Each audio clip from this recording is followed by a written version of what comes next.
It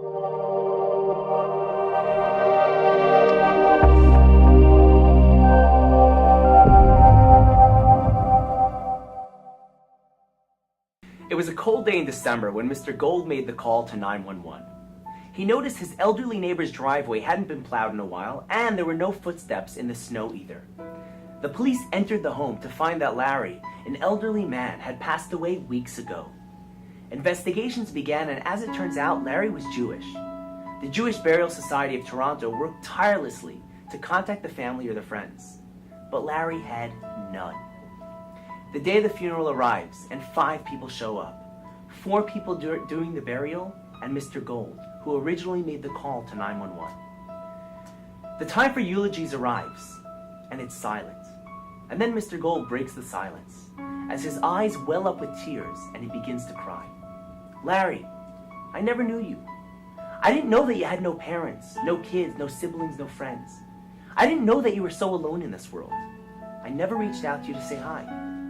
You died alone with no one at your side, and I hope you forgive me for not reaching out. What was Mr. Gold saying? He was saying, Larry, we were neighbors, but we ignored each other. We were 2 Jewish brothers, but we walked right by each other. Had we run into each other in a forest in Nazi Germany or during the Spanish Inquisition, we would have cried and embraced just to see another Jew. But now we're neighbors, and there's no threat, and we ignore each other. Why do we wait until there's a threat to embrace every Jew? Let's not wait for anti-Semitism to escalate, to smile, and to say hi to each other. Let's start breaking down the walls between us, now.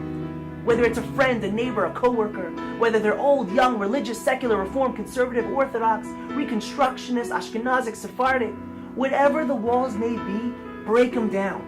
Let's embrace. You know, very soon we're all going to hear the shofar cry out.